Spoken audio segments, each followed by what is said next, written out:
Habe der Nasenbär, ich bin der Granti, ich zock gern Computerspiele und heute rede ich sauberz lang über The Beast Within, a Gabriel Knight Mystery.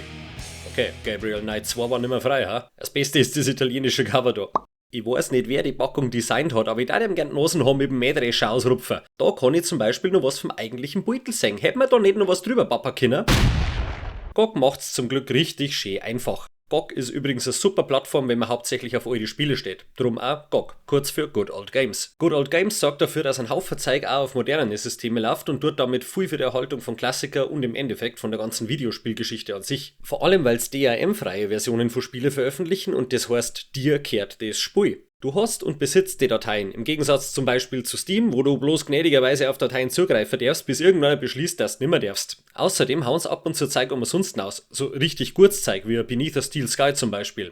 Worum geht's jetzt nochmal in dem Video? Ich hab irgendwas gespult. Gabriel Knight 2. Wer ist der Gabriel Knight 2 überhaupt und warum hat der ein Beast Within? Also wer es genau wissen will, der kann sich zur Vorbereitung schnell noch mein Video zum ersten Teil anschauen. Ich bin ja ein Meister drin, wie kurz zum Fassen, drum soll ja das nicht lang dauern. Aber wirklich kurz gesagt, Gabriel Knight ist ein Schriftsteller, ehemaliger Inhaber von einem Buchladen in New Orleans und nach den Abenteuern vom ersten Teil der letzte in einer generationenlangen Reihe von Schattenjägern. Das sind Leute mit nicht näher spezifizierte magische Kräfte oder so, die das Böse in der Welt bekämpfen. Monster, schwarze Magie, Drucker, das Übliche. Im ersten Spiel ist er außerdem die menschliche Version von dem da.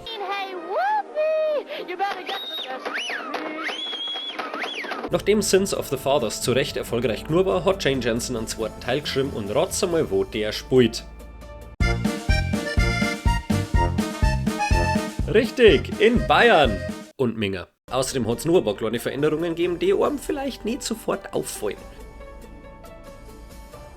Die Art Computerspiel nennen sie FMV, kurz für Full Motion Video. FMV als Erzählmöglichkeit für eine Videospielgeschichte hat es schon in den frühen 80er gegeben, in so Arcade-Spiele wie Dragon's Lair. Die für damalige Verhältnisse irrsinnige Datenmenge von quasi ganze Filme ist theoretisch auch schon auf CDs gespeichert gewesen, nur halt nicht wirklich auf CDs. Just like a standard Laserdisc, one of these high-vision Muse discs can hold 2 hours of video. CD ist ja die Abkürzung für Compact Disc und das letzte Adjektiv, das mir für so einen Platschare einfallen darf, war das kompakt. Geheißen hat das Ganze damals Laserdisc. Den Discman dafür hätte ich gern gesehen. FMVs haben aber hauptsächlich in den 90er bekannt worden, als die Spiele durch die frisch erfundenen CDs auf dem PC im trauten Heimlaufen haben können und du nimmer zum Zocken so am Oschi dein komplettes Taschengeld verfuhren hast müssen. Und wirklich berühmt worden ist FMV unter anderem durch Spiele wie Night Trap. Also, nicht weil es so gut war, es war zum Todlachen grottig, aber darum geht's nicht. Das Spiel ist tatsächlich mitverantwortlich dafür, dass die USA ein Altersbeschränkungssystem gekriegt hat, weil es so grausame Szenen enthalten hat wie... Ich hab nächtelang nicht schlafen können. Na, im Endeffekt haben ein paar realitätsfremde Krawatten einfach einer naiven Bevölkerung was vorgelungen. Beispiel Night Trap. Da haben sie sich auf eine Szene versteift, die eigentlich auch nur kommt, wenn man das Spiel verliert.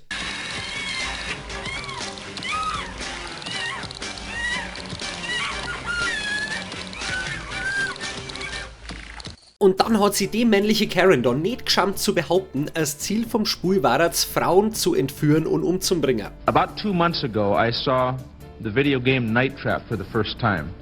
It is a sick, disgusting video game in my judgment. It's an effort to trap and kill women. Natürlich war das Ziel von dem Spiel eigentlich, alle Bewohner von dem Haus vor den Gegner zu beschützen. Die Gegner killt man übrigens nicht einmal, sondern lockt's nur in Fallen. Absolut alles in Kevin allein zu Hause ist brutaler als absolut alles in diesem Spiel, Mann. Ihr schaut's mal, wenn's so voll bist mit moralischer Empörung und christliche Werte, dann ist einfach kein Platz mehr für so einen Schmarrn wie Fakten. Wie bei der Satanic Panic wegen Dungeons & Dragons. This is how gangs talk to each other, okay? Okay. But now this is how occultists talk to each other. This here is a psilocybin mushroom. Oder bei der Satanic Panic wegen Heavy Metal. Ms. Gore was looking for sadomasochism and bondage and she found it. Oder beim Red Scare. If a person consistently reads and advocates the views expressed in a communist publication, he may be a communist. Oder, ich glaube, ihr versteht schon, was ich meine. Okay, das ist zwar ein interessantes und wichtiges Stückerl Videospielgeschichte, aber eigentlich wollte ich ja kurz erläutern, was ein FMV ist. Kurz und knapp, ein interaktiver Film, der als Computerspiel durchgeht. Echte Leute werden vor einem echten Greenscreen gefilmt und die Szenen werden dann vor abfotografierte oder computergenerierte Hintergründe abgespielt, wenn man draufklickt. Da hat man natürlich auch viel rumspielen und kombinieren können. Gabriel Knight 2 hat zum Beispiel viel real existierende Hintergründe, während eins meiner anderen Lieblingsspiele, nämlich Phantasmagoria, nur vorgerenderte Umgebungen hat oder so eine Nummer wie Toonstruck einen Hauptcharakter in eine Comicwelt versetzt. Was einer super Ausrede gegeben hat, die Frage, wie viele Farben wollt ihr in eurem Spiel mit Ja zu beantworten. It's just that, well, I've asked our tiny friend nicely to leave ever so many times, and it hasn't worked at all. Natürlich hat man die Filmszene nur bis zu einer gewissen Auflösung gut darstellen können und deswegen variiert die Qualität von denen Spiele mehr als das Geschmacksspektrum in einer Badwanne voll mit Bertie Botts Bohnen. Also, alle Charaktere sind echte Schauspieler und dementsprechend schauen auch alle anders aus als im ersten Teil, vor allem der Gabriel selber. Zum einen hat er in dem Mantel eine Figur, ist da von einem Schiffscontainer abstammen und zum anderen ist seine Stimme natürlich nimmer die vom Tim Curry. Well, if the devil had great legs, perhaps, like yours. Was vermutlich auch nicht hingehauen hätte, weil, um Dean Erickson selber zu zitieren, Tim Curry ist Tim Curry. I'm escaping to the one place that hasn't been corrupted by capitalism. Space! Grace Nakimura wird passenderweise von Joanne Takahashi gespielt und Gerda von einer Andrea Helen und das sind dann auch schon alle Charaktere, die man mit dem ersten Teil überhaupt irgendwie vergleichen kann, der Rest ist komplett neu. Das Interface von dem Spiel ist relativ typisch. Das meiste ist die Spielewelt selber mit einer Angabe, wo man gerade ist oder was gerade läuft im einen Eck und einem Punktestand im anderen. Das gefriest da unten ist unser Menü und hier drüben sehen wir unseren aktuell ausgewählten Gegenstand, unseren Inventarknopf, eine Sammlung für alle Filmszenen und auf unser Diktiergerät können wir hier ebenfalls wieder zugreifen. So, jetzt wisst ihr Bescheid, wer der Gabriel ist und warum das Spiel ausschaut wie ein raubkopiertes Video aus Ups, die Pannenschau. Na, das ist geschert. Ich mag diese Art Spiele furchtbar gern, ehrlich. Aber Blätter herin und Granteln mag ich halt auch. Von dem her wird das Video für mich ein absolutes Fest. Apropos, jetzt kann es dann langsam mal losgehen mit dem eigentlichen Spiel und das heißt, ihr müsst euch anschauen, wie die ganze Geschichte läuft und ausgeht. Und wer das nicht will, der kann hier einfach schon mal ein Like da lassen und dann sein Palana-Spezi kalt stellen, eine Partnerschaft bei Gut Eiderbichl abschließen oder ein bisschen Don't Drop the Sword hören. Der Rest geht mit mir auf eine griebige Reise durch Bayern, angefangen bei der Burg Rabenstein oder wie es im Spiel heißt, Schloss Ritter.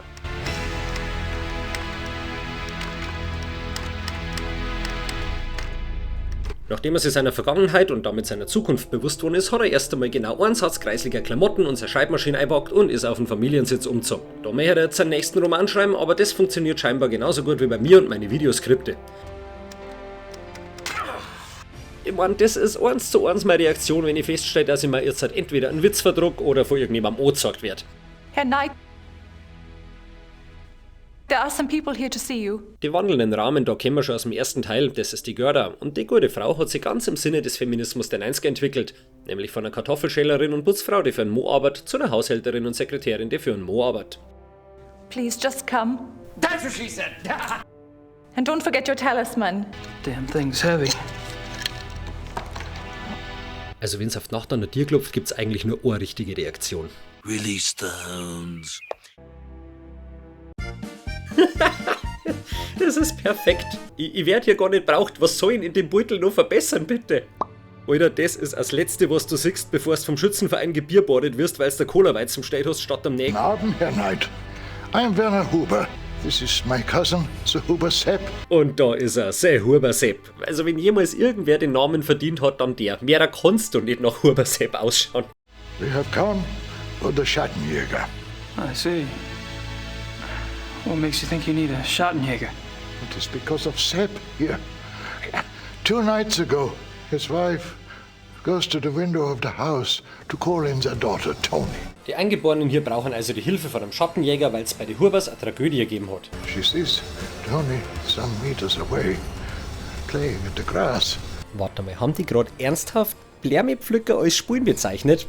Also ich lache ja auch gern über Bayern, aber als Kind der 90er kann ich euch versichern, dass wir damals auch schon modernere Unterhaltungsmöglichkeiten kennt haben. And she sees a wolf. It is huge.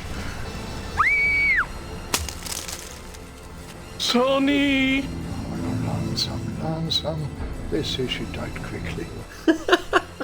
Sorry, ich weiß schon, das ist alles furchtbar tragisch und so, aber die Szene bringt mich jetzt mal wieder so zum Lachen und ich weiß nicht warum. Oh, no, langsam. Ein Wolf hat also Tochter von den Hubers verzogen. Wie heißt es nochmal? Tony! Merci. Und der örtliche Stammesrat hier ist sich aber sicher, dass da mehr dahinter steckt. I'm not really sure what you want me to do. The killer is not Wolf. It is Werwolf. Exakt, man vermutet, dass er Werwolf war. Und zwar, weil se Huber Sepp hier menschliche Augen in dem Wolf erkannt haben will. The wolf looked at me. Its eyes were human. Ich bin mir ehrlich gesagt nicht mehr sicher, ob der Typ überhaupt geradeaus schauen kann. You wear the talisman. Are you the Schettenjäger now? Or are you not? All right. I'll look into it for you. Nachdem wir uns also als neuer Schattenjäger vor Ort nötigen haben lassen, den Fall zum Untersuchen, ziehen wir auf den Huberhof und machen uns auf die Suche. Am besten erst einmal noch einen Physiotherapeuten, weil die Hubers uns so dankbar sind, dass sie uns auf verhalberten Paletten mit einem Tempo-Matratzen schlafen lassen. Als ich The Beast Within das erste Mal gespielt habe, ist mir das Wohnzimmer übrigens vorgekommen wie eine Erinnerung, als wäre ich da irgendwann einmal drin gesessen. Also den bayerischen Einrichtungsstil haben die wahnsinnig gut getroffen in dem Spiel. Inklusive dem Schmuckstück, das jedem Bayern seit jeher Hoffnung gibt. Einer verstümmelten Leichen an der Wand. I take it the Huber's a Catholic. Das war übrigens der Moment, wo mir aufgefallen ist, dass es für das Spiel keine Untertitel gibt und dass ich euch wie ein Vollarsch welche schreiben darf. Was ich dann auch da hab, damit euch ihr nicht mit knuscheltem Südstaatenamerikanisch in teils zweifelhaftester Audioqualität auch wieder müsst. I take it the Huber's a Catholic. Gabriel packt dann erstmal sein Turnsackerl aus und wir stellen fest, dass er die Sorten Vollidiot ist, die ein beidseitig geschliffener Spitzendolch einfach lose mit sich rumtragt. Nicht einpackt, keine Hülle, kein Short, nix. Dann schauen wir mal, ob der in seiner Hosentaschen gut liegt oder ob wir bald ein Geschnetzels im Schritt haben. Übrigens ist das Symbol fürs Inventar das deutscheste, was irgendwie aussuchen haben können. Eine gottverdammte Bauchtaschen. Mittlerweile gibt's ja Bauchtaschen, wo dir 100% nix mehr gestohlen wird. Schon gar nicht deine Unschuld.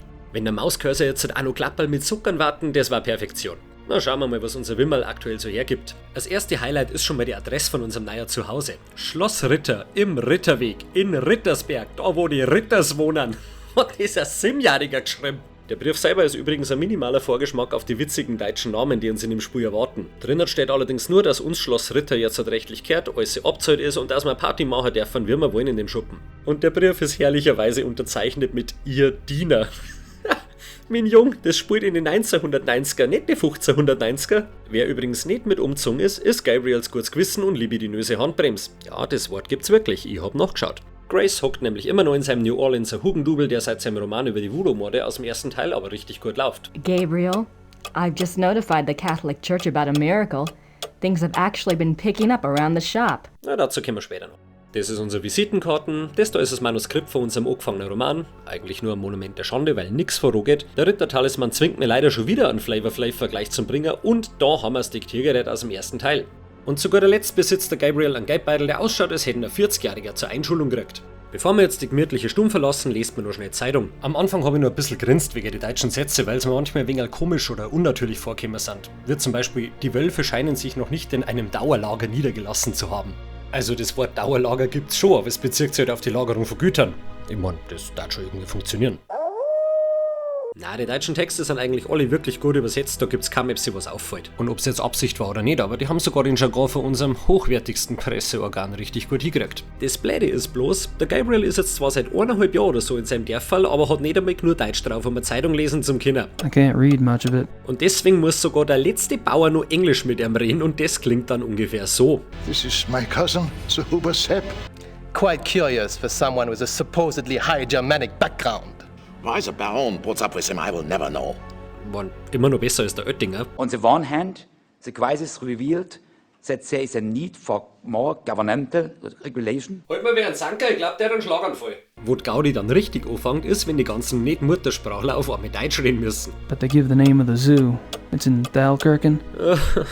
Jetzt darf ich nicht bloß Untertitel für Knuschels Englisch schreiben, sondern auch noch für Versaubeitels Deutsch. The name of the detective on the case is Lieber, from the police station near Prinzregenthenplatz. Also wer das jetzt genauso gut verstanden hat wie ich, einen Dreisatz mit Thalkirchen, Morndertalkirchen und Prinzregenthenplatz ist der Prinzregentenplatz. Damit wissen wir jetzt halt immerhin, wo der Zoo ist, aus dem Lauben Oberhuber die Wölfe entflohen sind und dass es ein Polizeirevier gibt, in dem ein Kommissar Leber nur darauf wartet, von uns belästigt und ausgefragt zu werden. Und das ist wieder so ein Name, der einfach zum Gefries passt. Ich mein, der Kerl schaut aus, als hätte der Besuchers Kind versucht, einen grantigen Jason Statham aus einem rohen Leberkast zum Schnitzen. Damit Grace in Übersee nicht glaubt, dass wir mir uns bloß an Arschplatz sitzen, schreiben wir ihr noch schnell einen Brief und dann gehen wir erstmal in frische Luft. Warum geht der Gabriel mit den Sachen eigentlich um, als hätte er einen persönlichen Hass drauf? Wobei ehrlich gesagt auch grantig auf der Jacken war er, denn der ausschaut wie Bernd das Brot. So, jetzt lernen wir mal was für unser Geld. Werden wir mir überhaupt Zeit? Haben wir mir irgendeinen Vertrag unterschrieben oder halten wir uns unseren Kofi und am Ende kriegen wir einen Gutschein für Tiefkühl-Sushi von der Tankstelle oder so? Warum steht da Sacke Zement umeinander?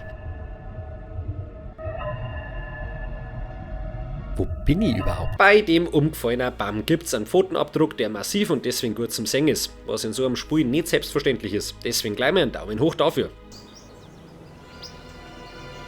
Jesus, it's as big as my hand. 2 Meter weiter finden wir die Stelle, an der das Mädel zerfleischwolf geworden ist. Und was wir noch finden, zumindest wenn wir brav über alles drüber fahren und irgendwann schnallen, dass das hier ein anderer Hotspot ist als das da, ist ein Büschel rote Haar, die der Gabriel gleich als Beweismittel einpackt. Zurück bei der Hofeinfahrt stellen wir dann fest, dass die Knutschkugel da scheinbar unser Leihauto ist. I was hoping for a Mercedes. Damit wir den Kahn nicht bloß anschauen, sondern auch fahren können, braucht man einen Schlüssel. Und den finden wir da, wo er gar nicht mal so leicht zum Singen ist. Alternativ können wir herausfinden, wo der Schlüssel ist, indem wir einen Zettel lesen. Den finden wir da, wo er gar nicht mal so leicht zum Singen ist. There, Knight. The keys for the car are by the door. Aber um den Zettel zu singen, müssen wir erst einmal in das Wohnzimmer und dafür durch die Haustür. Und die finden wir da, wo es gar nicht mal so leicht ist. Am Hof haben wir gerade nichts Sinnvolles mehr zum Tor, darum steigen wir ein und fahren wir los. Und das führt uns zur Schnellreisefunktion und rat's einmal, wie die hier gestaltet ist. Der Mingerer Öffi-Fahrplan von anno dazumal. Ist das geil oder was? Als erstes schauen wir natürlich in den Zoo, wo unsere aktuellen Hauptverdächtigen entlaufen sind. Da dürfen wir uns dann erstmal anschauen, wie die Wölfe gefordert werden und wozu Sierra damals grafisch so in der Lage waren. Es ist ein Traum. Habe ich schon mal gesagt, dass ich es unironisch lieb, wenn Sachen so offensichtlich nicht gut gemacht sind? Und ich bin echt froh, dass euch scheinbar genauso geht. Immerhin habe ich jetzt schon 50 Abonnenten. Nachdem der Wolf gefordert ist, genehmigt sich der Gourmet selber noch ein paar Breckis und scheinbar existiert er in einer anderen Realität als mir, weil... Ja mei, Paralleldimensionen hin oder her, wir haben hier was zum Tor und der Gabriel unternimmt dann auch gleich mal einen Versuch, die Wölfe auf sich aufmerksam zu machen.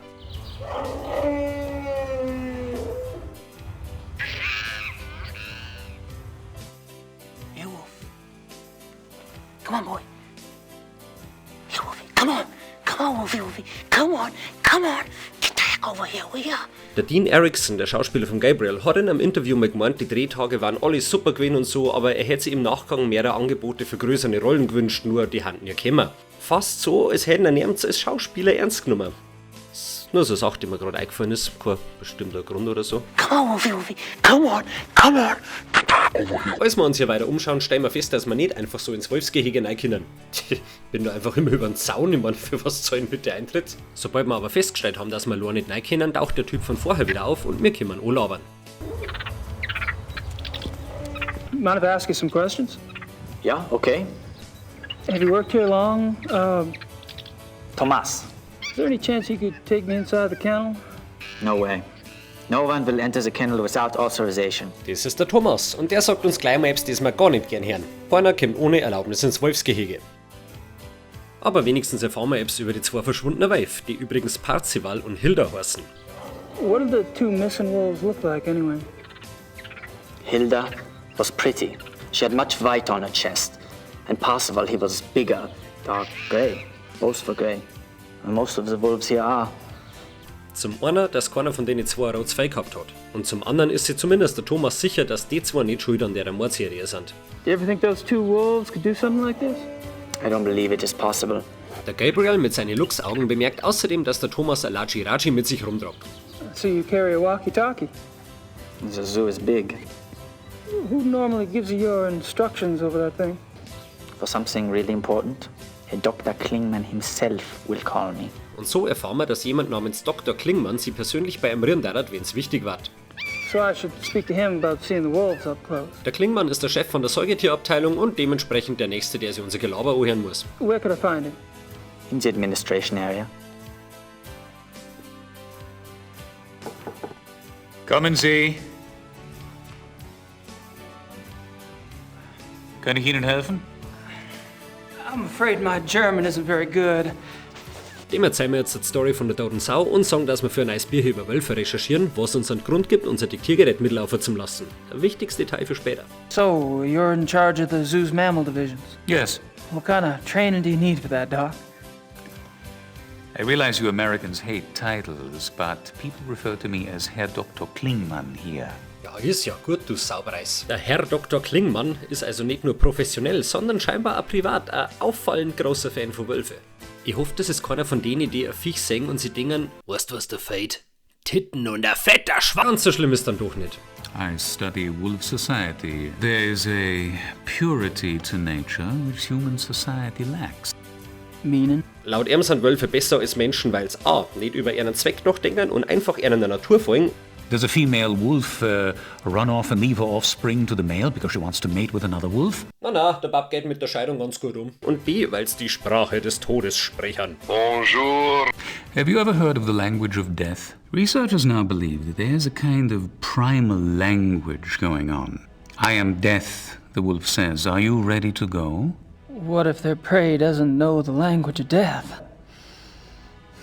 This is a big problem, particularly for the wolves. Also wenn ein Wolf einmal ein Kind reißt, liegt es an den fehlenden Fremdsprachenkenntnisse von dem Kind. Jupp, das klingt fair. Alles ist schön und gut, aber wir haben ja wegen was ganz anderem da. I was speaking with one of your boys out front, Do you mean Thomas? Thomas, right. Anyway, he's the one that said to talk to you. Because I was wondering if there was any way I could get a closer look at one of the wolves. For research? I'm afraid this is not possible. Gut, das kommt nicht wirklich überraschend. Guess that's that. Nachdem wir hier ausgeratscht haben, macht man uns an ein Rätsel, zu dem es sogar einen Tipp in der Bedienungsanleitung gibt. Das ist immer ein kurzes Zeichen für der Rätseldesign, wenn es die Leute vorab schon die Hälfte erklären musst. Fast als hätten sie genau gewusst, dass es ein Krampf ist. Der Thomas kann uns ja theoretisch schon ins Gehege von den Wölfen lassen, aber halt nur auf Anweisung vom Herrn Dr. Klingmann, den der natürlich nicht gibt. Braucht er aber auch gar nicht, weil wir haben es schon längst. Und so erstellen wir ein Best-of-Klingmann-Mixtape mit einzelnen Worten aus unserem Gespräch. Thomas, Herr Dr. Klingmann hier. Show our wolves to Mr. Knight. Natürlich kennen wir jetzt Thomas der Mampflokomotive, weil er das Essen ausfährt. Jetzt kommt's schon, auf den bin ich echt stolz. Nicht einfach unser Diktiergerät unter den Zinken halten und da kommt sein Lachi-Rachi ins Spiel. Wenn wir jetzt nämlich nochmal das Büro vom Klingmann betreten, ist nirgends zum Singen. Was außerdem nicht zum Singen ist ein Walkie-Talkie.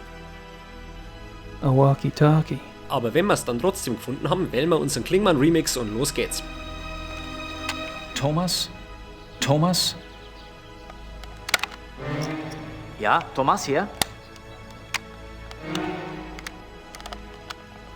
Herr Dr. Klingmann hier. Show our wolves to Mr. Knight?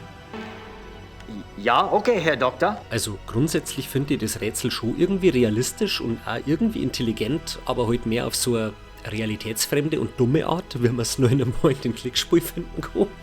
Ich meine, warum soll ja der Klingmann am Thomas die Anweisung jetzt auf Englisch geben und nicht auf Deutsch? Außerdem, eine Nachfrage von Thomas und alles war ruiniert gewesen. Gott, dass wir Deutsche so autoritätshörig sind. Und wenn wir schon da sind, gruscht man gleich noch im Klingmann seinen Klingmantel umeinander und nehmen das Erstbeste drum, das wir da gelangen.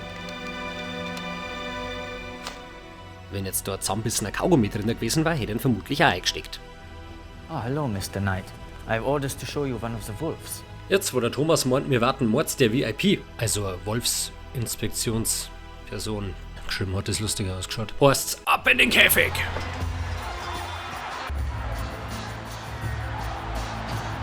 This is a special treat I use to make them come. They love it. Ich hab das eventuell bearbeitet. This is a special treat I use to make them come to me. They love it.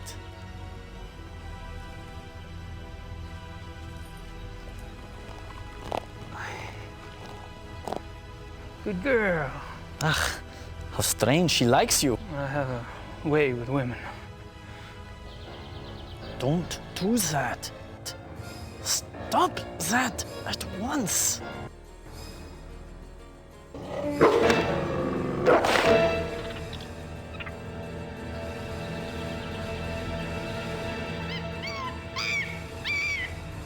You should not have done that, Mr. Knight. She seems so tame, just like a dog. Wolf is not dog, Mr. Knight. Also theoretisch ist Wolf schon Dog. Sogar so ein Matschbirn da stammt vom Wolf ab, ob man es jetzt klappt oder nicht. Are you done here now? Yeah. Oh, wunderbar. Mit nur einem Packerl Haar in der Tasche haben wir jetzt eine theoretisch Epsi, das wir mit dem Fall vom Tatort vergleichen können. Aber wo? Ich hab gemeint, Polizei kann uns da vielleicht weiterhelfen, aber stattdessen darf man miterleben, wie einer, der kein Deutsch kann, mit einem reden will, der kein Englisch kann. Ja? You speak English? Nein, ich spreche kein Englisch. Was möchten Sie bitte? Liebe. Ja, Alter, das Gesicht sagt alles. Wir sind die Polizei und kein Puff. Und wir kommen da genauso Ficker. Is he here? Wer möchte mit ihm sprechen? Wen? Sie sind? Sie. Me. Oh. Ja. Kommissar Leber, bitte. Kann er hier kommen? Er hat absolut keine Zeit. Nein, er ist zu beschäftigt.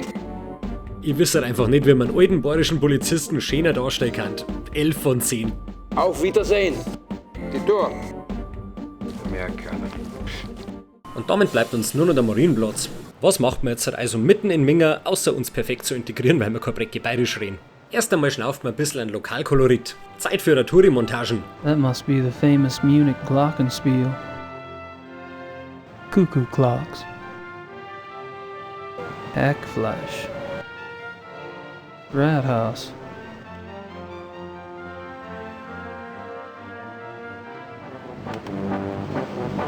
Weißwurst ist sehr gut. Wollen Sie etwas? Okay, das war nur Urlaub, zurück an die Arbeit und das heißt erstmal unseren Anwalt besuchen.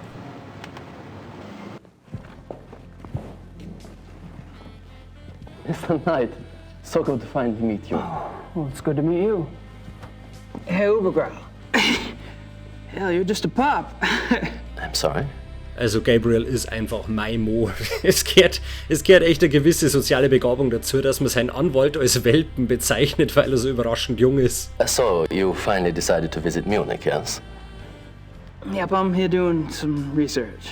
Well, anything at all I can do to help. Do you know anything about the mutilation killings? Oh my God, Herr Knight, is that what you're researching here in Munich? I read your last book, you know. So, der Übergrau Junior ist also ein kleiner Fanboy, ha? Er hat unser Bücher über die Voodoo-Morde gelesen und nachdem man zu der aktuellen Serie an Toten befragt, schlussfolgert er messerscharf, dass wir mir in Minga sind, um für ein neues Bücher zu recherchieren und deswegen bietet er uns seine Hilfe an. If you are researching this case, Herr Knight, I would be happy to assist. Wir lassen uns natürlich nicht lang bitten und zapfen wir gleich mal seine Kontakte an. Do you know anyone with a background in animal biology? There is a lab at the University Biology Department. They may be able to help you there. Sounds great. Thanks. Da unser neuer Privat-Harald scheinbar gerade auf der Notice Me Senpai-Schiene daherfährt, stellt er sie außerdem als Übersetzer zur Verfügung, falls wir etwas brauchen. You've picked up a little German, haven't you? You've been here, what, almost a year? My faculty for languages leaves some to be desired. If you need anything translated, you can always bring it to me. Du, meine Schuhe haben ein bisschen matt für meinen Geschmack. Kannst du mal für morgen Vormittag schauen, ob der Bläschel einen Termin frei hat? You don't plan on getting too, close to the actual wolves, I hope. Stop that at once.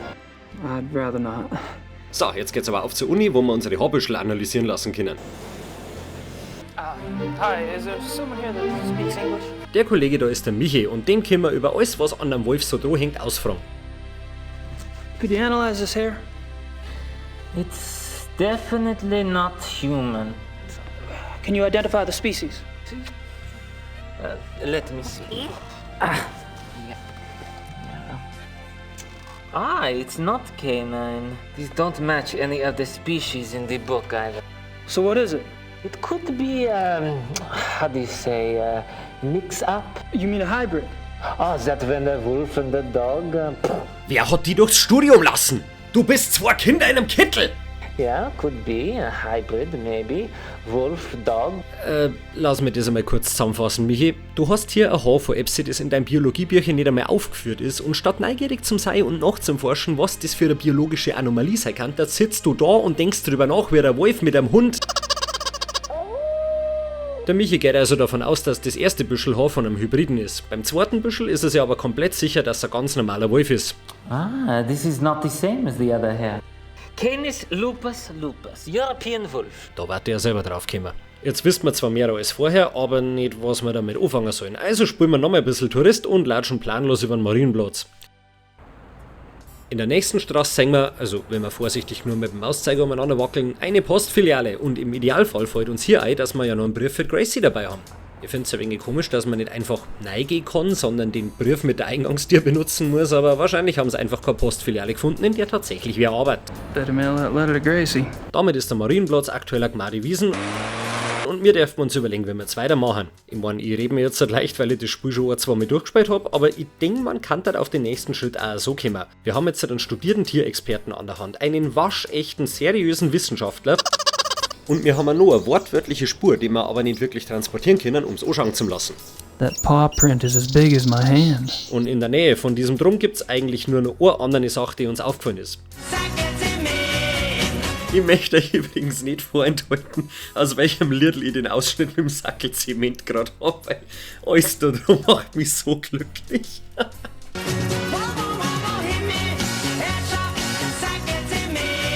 Der Guntram Kübeck war tatsächlich ein Mingerer Schlager- und Rock'n'Roll-Sänger und Architekt, der unter anderem das spanische Generalkonsulat in Minga entworfen hat und anscheinend der einzige Mensch, der in seinem kompletten Leben ausschließlich einen Latissimus trainiert hat.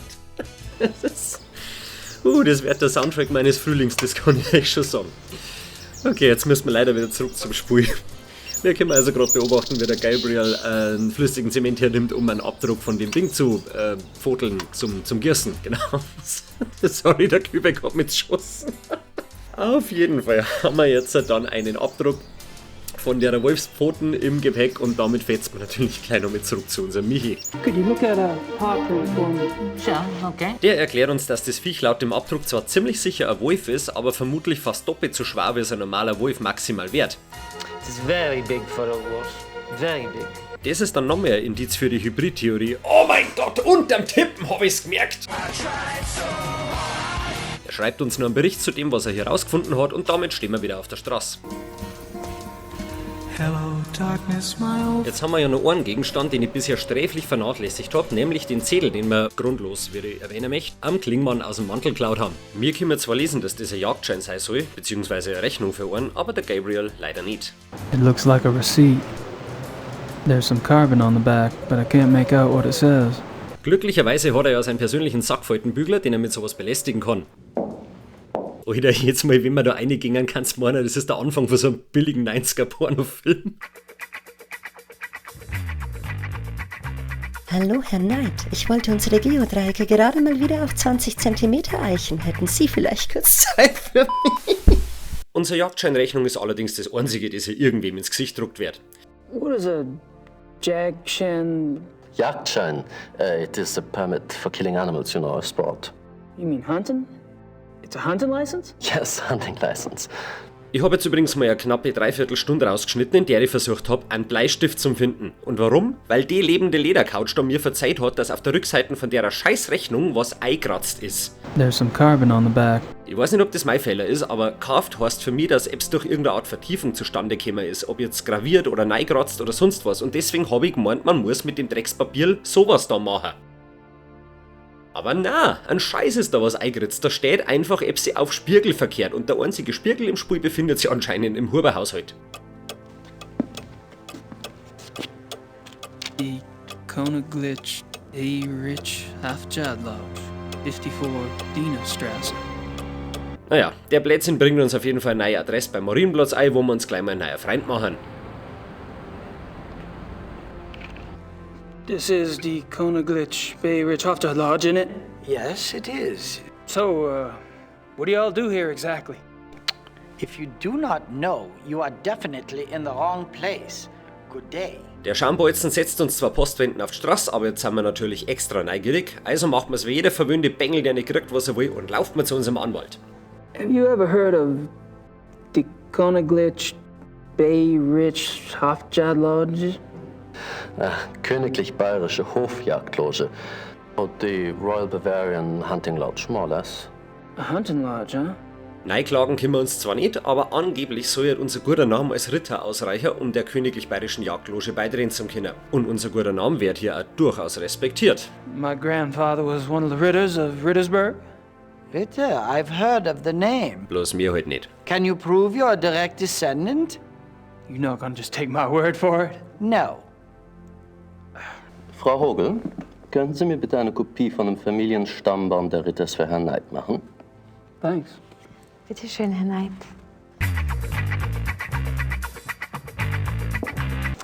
Here you go.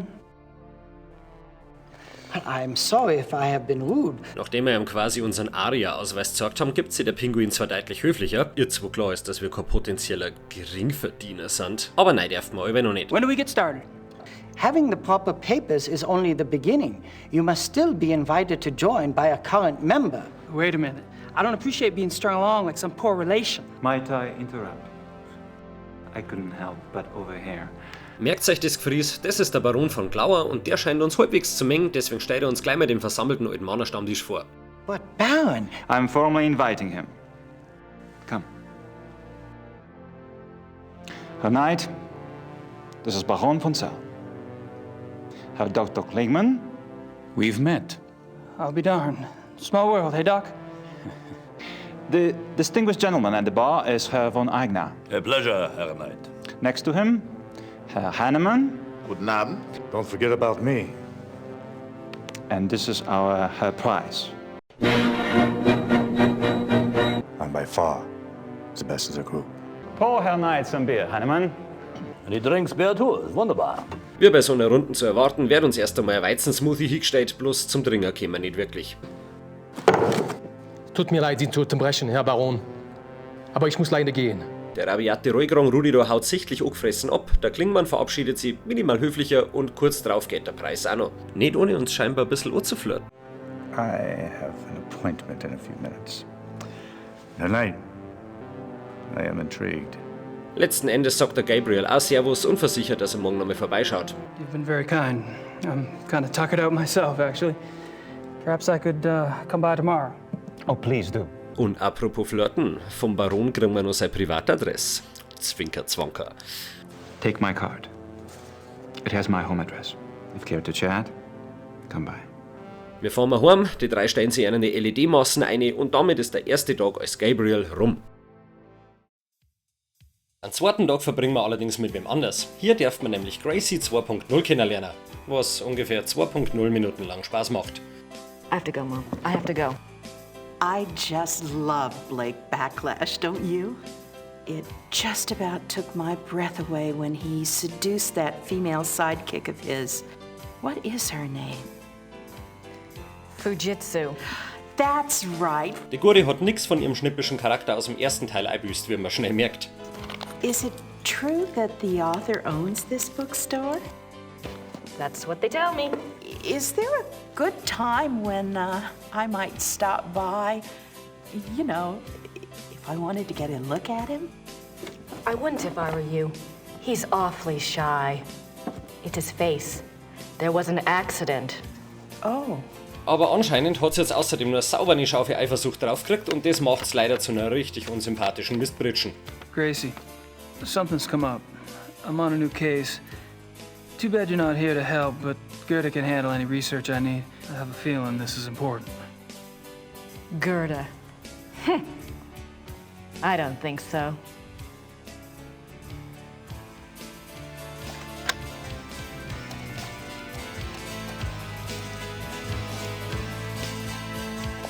Na, ich hab da nix geschnitten. Die liest Gabriels Brief, in dem steht, dass er was Wichtiges zum Tor hat und ihr erster Gedanke ist, der Fegel garantiert seine Sekretärin. Woraufhin sie auf der Stelle nach Bayern reist, um Schwengelschranken zum Spulen. Das ist meine Übersetzung von Cockblock und ich hoffe, sie gefällt euch. Und meine Herren, die Alte hat ein Temperament wie der Flakschütz. Ja, das war der Original-Soundeffekt. Ich hätte einen Gegenvorschlag. Wie erwartet führt sich Grace auf, als hätte ihre Götter in die Handtaschen gesucht. I need to see Gabriel, please. You must be Grace. I think we spoke on the phone. Uh-huh. When is Gabriel due back? I don't know. He's gone for some time. Maybe you would like to stay at the castle and wait for him? I don't have much choice, do I? Und Gerda lasst sich den Scheiß nicht nur gefallen, sondern quartiert Grantel Gracie sogar noch im Schloss ein, wo es auf den Gabriel warten soll. Ja, logisch, die Furie wird sie sicher hier sitzen und warten, so wie die ausschaut. Am nächsten Tag kommt erst einmal ein Kaminmechaniker vorbei, oder wie immer das heißt. Ich bin hier für die Kaminer fertig machen. Ja, it's okay. Und mir dürfen wir endlich Gracie umeinander schirmen. Das hört sich versauder an, als ich gemeint hab. Aktuell gibt's hier bloß einen leeren Schrank, einen Schornsteinschorsch, der uns nicht brauchen kann. Kann ich Ihnen helfen? Oh, Oh nein, danke. Und ein Zugspade dir, die im ersten Teil allerdings zur Schattenjägerbibliothek geführt hat. Also, das war wahrscheinlich gar nicht blöd, wenn wir da reinkammern.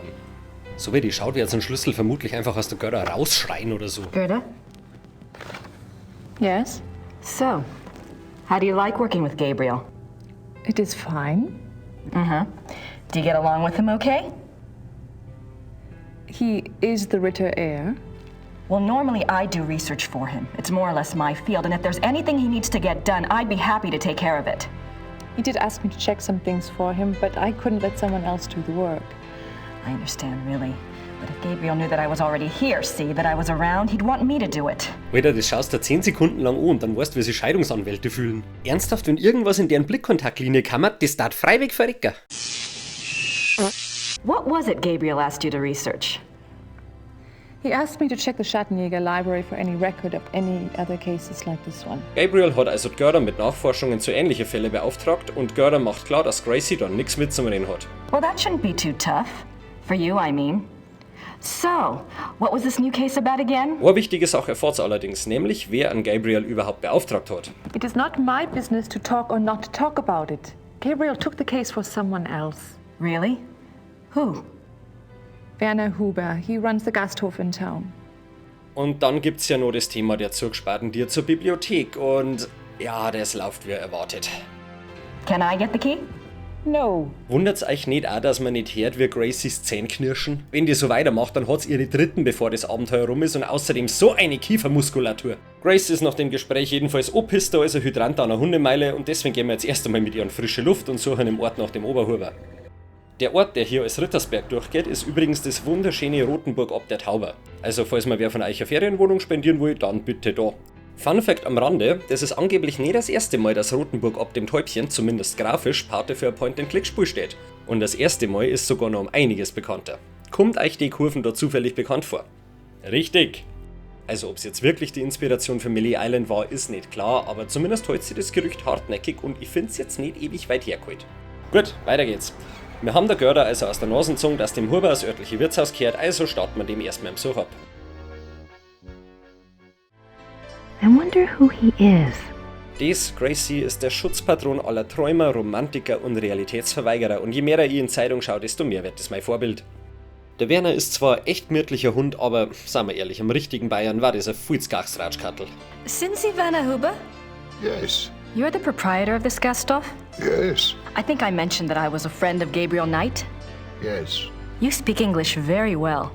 Yes. Aus dem Rauschebad kriegen wir ein paar wichtige Informationen und Antworten raus, unter anderem auf die berechtigte Frage, warum irgendein Wirt in Hinterhüttenhausen so ein gutes Englisch drauf hat. How did you learn it? Wolfgang taught some of us. He thought we should know. Das merkt euch bitte für später. Ansonsten ist der Oberhuber so tiefenentspannt, dass sich sogar Grantel Gracie eine Zeit lang einfach nicht aufregen kann. Well, I came to help him on a case. A Schattenjäger case. Gerda's not sure where Gabriel is exactly, but you know where I can find him, don't you? It is not my business to tell people where to find the Schattenjäger. If he wants you to help him, he will have to contact you at the castle and tell you where he is himself. Great. Werner, pass auf, jetzt wird's lästig. Als es dann darum geht, was der Gabriel gerade genau Schattenjagt, zieht Grace eine gute Gelegenheit, am Werner zum Erklären, dass sie dringend involviert werden soll. On our last case, we had to deal with a voodoo cult. I was just thinking, if I just knew what he was up against, maybe I could do some research. Well, he left so quickly, I guess. He didn't have time to investigate here at all. And the Schattenjäger archives might have something pertinent in them, if I knew what to look for, that is. Gabriel is new at this, you know? And Wolfgang's not around to give him advice. Gracie, magst du ein Dutten ins Gesicht? Weil ich glaube, ein Dutten im Gesicht war jetzt genau das Richtige. Und kommt euch ihr Gesicht auch so bekannt vor? all right, young lady. I will tell you what it is you need to look for. Yes? Werwolf. Werewolf? Werwolf. Und damit ist Gracie ebenfalls im Bilde, auch wenn sie es nicht ganz glauben will. You don't believe in such things. I don't know, it's a little outside. Gracie, erinnerst du dich daran, dass der Gabriel mal vor Zombie-Mumien davongelaufen ist? Ja, ich weiß. Oder dass um euch rum Leute mit schwarzer Magie umgebracht worden sind? Ja, ich weiß. Und dass Gabriels Affäre von einer toten Voodoo-Priesterin besessen war, nachdem er ihren Gartenzwerg erschmissen hat, ist ein kompletter Park in New Orleans quasi in einem feurigen Höllenloch versunken? Ja, ich weiß. Also, diesmal geht's um einen Werwolf. Wir kriegen noch eine wichtige Info, nämlich dass 1700 Haumitsam angeblich schon mal ein Werwolf in Rittersberg unterwegs war und der damals ansässige Schattenjäger hat hinrichten lassen. This is not the first time that Rittersberg has seen the work of a werewolf. One was brought to town. It had killed many people. The Schattenjäger caught him. He was tried here. When was this? 1700s, I think, somewhere around in there. Praktischerweise ist 5 Meter weiter auch das Rittersberger Rathaus und da können wir nachfragen, ob es Akten zu der damaligen Verhandlung gegeben hat. Ich mein, Gracie, wir sind in Deutschland. Die Chancen stehen verflucht gut, dass es Akten gibt. Hallo, meine Dame. Kann ich Ihnen behilflich sein? Ich bin Ihrer Urlaub und Let's try English, shall we? Yes. Werner Huber told me about a local trial that supposedly involved a werewolf. I'd like to learn more about it. Und tatsächlich gibt's welche, aber irgendwann im 18. Jahrhundert ist anscheinend nicht spezifisch genug. I'm afraid I would need a more specific time frame. I find your lack of Aktenkundigkeit disturbing. Aktuell können wir hier nicht recht viel mehr ausrichten, also latschen wir mal zurück zum Schluss. Der Handwerker stopft sich scheinbar gerade eine Leberkasse in den Kauleisten und dementsprechend inspizieren wir mal seine Arbeit. Ja, es glaubst doch nicht, dass ich jetzt bei jedem Loch einen Glory-Hole-Scherz mache, oder? Ich möchte ein gewisses Niveau halten. Gracie hat jedenfalls nichts, was in das Loch stecken kann. Fix. Aber direkt vor unseren Nasen ist glücklicherweise ein Werkzeugkasten. Weil jedes Point-and-Click braucht einen Werkzeugkasten. Ich bin mir relativ sicher, dass das irgendwie von Verdi vorgeschrieben ist oder so. Mit dem Schraubenzieher bohren wir dann ein bisschen umeinander und öffnen einen Geheimgang im Schrank. Das ist zum einen ein Fluchtweg hinaus aus der Burg, wo wir zwar nicht weiterkommen, aber immerhin ein paar schöne Rosen wachsen sehen. How convenient. When the lord of the manor is slipping through the passageway to his amorous adventures, he can pick up a few flowers. Und zum anderen ein Weg in Gerdas Zimmer. Gerda's bedroom. What a surprise. Hier gibt es auf den ersten Blick bloß ein Foto von ihrem ehemaligen Chef, aber wer sich an den ersten Teil erinnern kann, der weiß, dass Gerda für den Wolfgang definitiv Überstunden gemacht hätte. Ja, der hätte sicher nichts dagegen gehabt, dass ihr Akten stempelt. Sag mir, gibt's eigentlich irgendwas Unerotisches als Büroarbeit? That must be Wolfgang. Something to remember him by, I guess. Als wir dann scheinbar unverrichteter Dinge zurücklatschen, finden wir allerdings einen Schlüssel im Schrank und dank der Anzeige da oben braucht man gar nicht lange überlegen, wo uns der wohl reinbringt.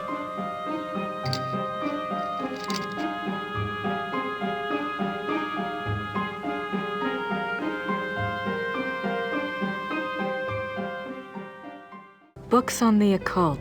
In dem Regal hier stehen gleich mal so Standardwerke des Okkultismus wie Der Arzt von Stalingrad. Und daher dauert es nicht lang, bis wir auch ein Bier hier über Lykanthropie finden. Blöd nur, dass uns auch wer findet. How did you get in here?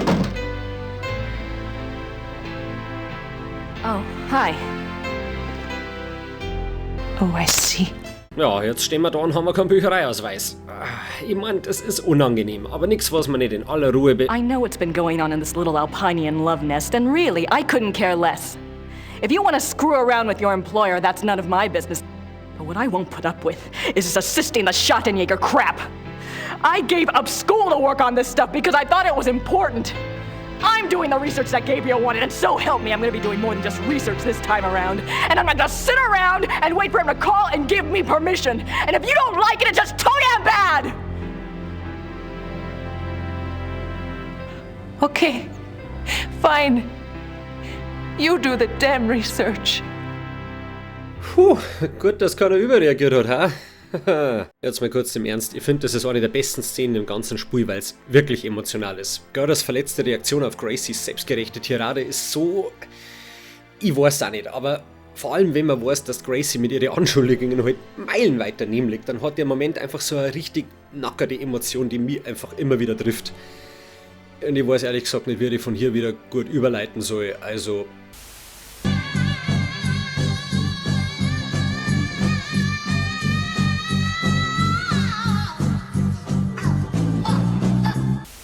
Das nächste, was wir aus dem Regal ziehen, ist das Tagebuch von einem Viktor-Ritter und so leid es mir tut, aber jetzt darf man erstmal durch 10 Liter Buchstabensuppen schwimmen. Der Brief, der in dem Werwolfbier hier scheinbar als Einmackerl drinnen war zwar an Kini persönlich adressiert, hat den aber offensichtlich nie erreicht. Darin warnt der Christian Ritter vor einem Mo, den er den schwarzen Wolf nennt und sagt dem Lucky, dass er bloß aufpassen soll. I have heard that the one they call the Black Wolf is close to your highness. Und mit dem Brief kommen wir jetzt leider zum Ende. von meinem Geduldsfaden, weil, was liest bei mir da grad bitte? Ein Brief, den ein bayerischer Bayer aus Bayern in Bayern am Kini von Bayern geschrieben hat. Auf Englisch! Ja, freilich war das ein primär englischsprachiges Spiel für ein primär englischsprachiges Publikum, schon klar, aber dem muss doch sowas genauso aus der Immersion reißen, oder? Das ist doch nicht die Art Warum, über die man bei so einem Spiel nachdenken will. Ich möchte über die Geschichte nachdenken, über die Charaktere und ihre Motivation, über die Rätsel und darüber, ob Gabriels Cojones schon filetiert sind, weil er mit seinem Scheiß durch... Weißt, in Rittersberg gibt's Leute, deren Englisch besser ist als das, was ich von Leuten nach 2 Jahren Fremdsprachenschule gehört hab. 50% of business is Psychology. Da renne ich doch als Spieler lieber mit einem Wäschkörbe voller Bierchen und Brief zu einem von denen, damit sie es mal übersetzen, als akzeptieren zu müssen, dass der Schorstbichler Horst am Weißwurstwastel vom Kachibieslerhof einen Brief auf Englisch geschrieben hat. Grütze! Aber Aufregen ändert leider auch nichts, also her mit der ersten Schwarten. The Ways of the Wolf. Erst einmal lernen wir, dass in der Lykanthropie-Fachwelt unterschieden wird zwischen echte Werwolf und Leute, die sie einfach nur für welche halten. Hat's damals schon Furries gegeben? Most cases of supposed werewolfery are really the work of lycanthropic disorder victims. Dann erfahren wir, dass bei den echten Exemplaren die Verwandlung freiwillig sein kann oder durch Mondphasen oder Geräusche erzwungen. Die Viecherl haben außerdem unsterblich, außer Herz oder Hirn werden nur beschädigt. Das erklärt zumindest ganz gut, warum es bei uns keine gibt. Dann erfahren wir noch, wie sie Werwolf vermehren. Die einzigen Möglichkeiten, ein Werwolf zum Wehren sind also Bisse, Flüche oder wenn ein Elternteil schon ein Werwolf war. Das sind dann Biss auf den Biss. Auch die Arten, wie man zu einem Alpha-Werwolf wird. Ein Biss macht einen jedenfalls nur zu einem Beta-Werwolf. Oder wie es ihnen, Beta-Vorleger. Oben du wärst auf dentalem Weg mit Werwolferitis infiziert, ist aber noch nicht alles verloren. Du darfst bloß nie menschliches Blut saufen, was sowieso ziemlich gestört war, man wisst es, wie viel Mikroplastik da drin ist. Und du musst den Alpha erschlagen, der dich zum Werwolf gemacht hat. Was relativ einfach ist, weil die Alpha-Werwolf, so wie alles in der Alpha-Stufe, nicht ausgereift sind. Sie können nämlich einen Betas keinen Schaden zufügen, weil der sonst auf sie selber zurückfällt. An Alpha cannot physically harm a Beta of his own bloodline by his own hand without inflicting the same injury upon himself. Außerdem liest man noch was über die Symptome, an denen man Werwölfe erkennen kann, nämlich gesteigerte Aggression, unprovozierte Wutanfälle und anderes irrsinniges Verhalten. Ich glaube, ich habe jetzt schon 4 Werwölfe gesehen und alle haben Auto gefahren. Das zweite Bierchen erzählt vom Viktor Ritter und seinem Abenteuer mit einem Werwolf, den er um 1750 oder so gefangen haben will, und das darf als Datum eigentlich reicher, um die richtigen Akten aus dem Rathaus zu kriegen. Laut der Akten ist der angebliche Werwolf also eingefangen worden, hat sich dann in Rittersberg zurückverwandelt und seine Schuld gestanden. He asked to see a confessor, and this was granted. And he was sentenced to death by quartering and the stake. An der Stelle übrigens ausnahmsweise mal eine Triggerwarnung, weil ich mir meinen Hass nicht verdrucken hab können und mich ganz kurz über Apps zum Thema Tierleid aufregen muss. Wer davon nichts hören oder lesen kann oder will, der hupft bitte mal zu folgenden Punkt. Und nach einer letzten Beichte haben sie ihn dann so hingekriegt, wie man es halt in der guten alten Zeit so gemacht hat. They pulled off his limbs and burned him? That was a long time ago. Ja, glücklicherweise macht man sowas Barbarisches wie Vierteilen und Verbrenner halt nimmer. Es werden bloß immer nur Katzerl der Wurf oder ins Wasser geschmissen, weil man es nicht auf dem Hof oder daheim haben will. Wir haben auch richtig weit gekommen als Gesellschaft, da die sagen. Where was the werewolf kept while it was here? The dungeon. There's a dungeon in the Rathaus basement. Während seines unfreiwilligen Aufenthalts in Rittersberg haben sie den Werwolf also im Kerker beherbergt, den Grace natürlich gleich sein hat. Is there any way I could see the dungeon? It would be my pleasure. Ja, logisch, geh mit dem alten Mo, der da unbedingt seinen Kerker zwang möchte. Ja, schlimmer als 50 Shades of Grey kann es nicht werden. 50 Shades of Grey. 50 Shades of Gracie. Ja, ich weiß schon, über sowas macht man keine Witze. Ich meine, stellt sich mir vor, von dem Scheißdreck haben wir da echt nochmal ein Teil raus. Gottes Willen. Everything's been kept the way it was when the dungeon was in use.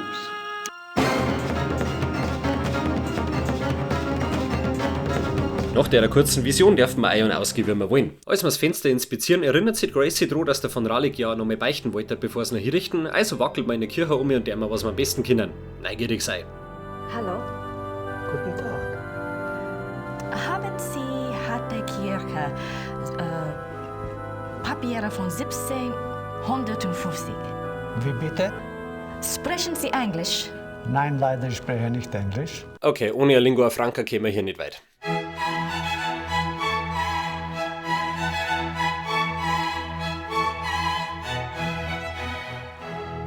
Was wir aber machen können, ist im hinteren Teil von der Kirche das Grab von Wolfgang finden, auf dem er so übers Herz legt. Und wer den ersten Teil gespielt hat oder bis hierher wenigstens halbwegs aufpasst hat, der kann sich denken, von wem das ist. Someone must have left it as a mourning gift.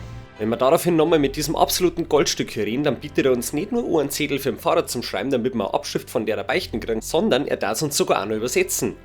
If they do, you bring it back here to me and I'll help you translate it, okay? Da schau her, die haben ja doch gewusst, wie man die Sprachbarriere sinnvoll in die Geschichte einbauen kann. Dankeschön. Und so erfahren wir, was das letzte Geständnis von diesem Baron von Raleigh war. Er war, wie man in soziopsychologischen Fachtermini sagen darf, eine komplette Drecksau. Klaus von Raleigh. His friends nicknamed him the Black Wolf, but he confessed it was more because he was prideful and treated his villagers and women very badly. Irgendwann ist einmal fahrendes Volk in seinen Landstrich gekommen und weil er gerade einen besonders guten Tag als Minusmensch gehabt hat, hat er eins von deren Mädels vergewaltigt, woraufhin sie sich umgebracht hat. Sekunde einmal, der Kerl hat erst ein Werwolf werden müssen, damit's ihn vierteilt und verbrennt's? The next day, an old gypsy woman from the camp cursed him. Jedenfalls ist er dann von einer Frau aus dem Trupp verflucht worden, sein Äußeres soll sie seinem Herzen anpassen. Das klingt zwar erst einmal nach einer gerechten Strafe, aber ist halt komplett nach hinten losgegangen, weil sie ihn in einen scheiß Werwolf verwandelt hat. Klaus von Raleigh began to change, to run at night as wolf, to kill and eat human flesh. Ich bin mir nicht sicher, ob seine schon beidelten Untergebenen das so geil gefunden haben, dass dieser menschliche Scheißhaufer jetzt auch noch magische Kräfte hat und er eine Kinder frisst. Mit der Info latscht man dann zum Schloss zurück und gruschen nur ein wenig im Bücherregal umeinander, um ein zweites Tagebuch zu finden. Und das gehört einem Christian Ritter, das war der schon den ersten Brief da an König Ludwig geschickt hat, und erzählt davon, wie er 1864 den schwarzen Wolf gejagt hat. The Black Wolf. His jaws are already around some of the best throats in Europe. I must warn those in danger and get someone to assist me. Also ungefähr 100 Jahre nachdem der schwarze Wolf hingerichtet worden ist? Interessant. Und apropos Ludwig II., in der örtlichen Borzen war ja ein Beutel vom Lucke. Vielleicht kann uns der Huber ein bisschen was über den erzählen. Why is he so revered? He built castles is what he did, and kept on building them until they killed him. Who killed him? Them, those politicians. They said he was crazy. Got a doctor to sign some papers. They arrested him. Und hier fängt The Beast Within damit an, echte bayerische Geschichten einzubringen, vor allem wenn es um unseren Träumerkönig geht. Und das machen sie ja wirklich gut. Die Todesumstände vom Lucky haben ja bis heute nicht geklärt und die Theorie, dass er erst von politischen Rivalen in die Anstalt gespart und dann umgebracht worden ist jetzt nicht die unglaubwürdigste. It was murder.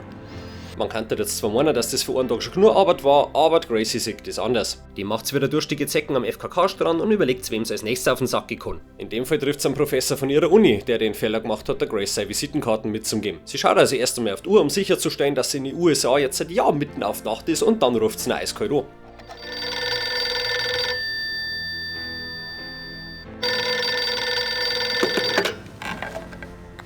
Hello? Do you know anything about King Ludwig II of Bavaria? Well, that's a hell of a thing to ask a man in the middle of the night. Yeah, I have a friend at the University of Berlin. I'll ring him. Okay, I'll call you back if I remember this conversation in the morning anyway. Also wenn wir Glück haben, kann er sich morgen an das Gespräch erinnern und schickt uns eine Nummer von einem Kollegen zu, der sich auf deutsche Geschichte spezialisiert hat und uns mehr zum Lucky sagen kann. Und weil es immer nur ein bisschen Energie übrig hat, überlegt sich Gracie, wen sie jetzt schon lange nicht mehr zum Warner gebracht hat, und da fällt ihr natürlich gerade ein. Did he tell you where to send your research? Yes.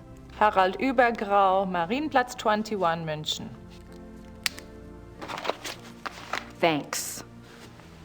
What's going on here? Oh, sir, I'm arrested. Gott, war das therapeutisch! Unsere Recherche plus die ganzen Bierchen gingen also per Deutsche Post nach Minga zum Gabriel und mir wieder heim. Wo Gracie anscheinend geplant hat, den kompletten Abend 1 Meter weg von ihrer aktuellen Todfeindin schweigend mit Lesen zu verbringen, und die Situation kann eigentlich gar nicht mehr unangenehmer sein. Glücklicherweise dauert es nicht lang, bis wir den schlimmsten Besuch überhaupt kriegen. Unangemeldeten. Is this the castle of the Schottenjoggers here? Yes, but I'm... How exciting! Die zwei Narischen sind Ami-Touris und sollen für gute Laune sorgen, nachdem das Kapitel ungefähr so entspannt war wie die Nürnberger Prozesse. Well, how did you hear about the Schottenjägers? Oh, we're demonologists. Zuerst labern sie unseren schimmeligen Schinken an Knirschein von wegen, sie sind Dämonologen und sie wollen unbedingt mit dem Schattenjäger reden. Dann kriegt Frau, ich mag das, wenn mein Kopf ausschaut wie ein Ameisenarsch, auf einmal auch noch eine Art Vision und haut irgendeine ominöse, aber erschreckend passende Warnung an Grace hinaus. Someone close to you is in danger. Gabriel? I see something. Something like a wolf. Black Wolf. Now, don't you worry, miss. My Merle is going to be all right. This just happens sometimes, that's all. It just happens. Come on, Merle. Let's go. Come on. What happened? I don't know. Damit ist der Cast gespitzt und das zweite Kapitel rum. Was außerdem rum ist, eine alkoholische Flüssigkeit, die aus der Melasse des Zuckerrohrs gewonnen wird. Und das Video hier, das ist rum. Gott, war der schlecht. Also, wir sehen uns bald wieder mit dem zweiten Teil und in der Zwischenzeit klatscht die Pfoten auf den Like-Knopf, abonniert meinen Kanal, damit ich meine verkrüppelnde Sucht nach externer Validierung stillen kann und schreibt mir gern rein, was bisher von The Beast Within halt's. Ich sag jedenfalls Servus Erdnuss und bleibt's friedlich.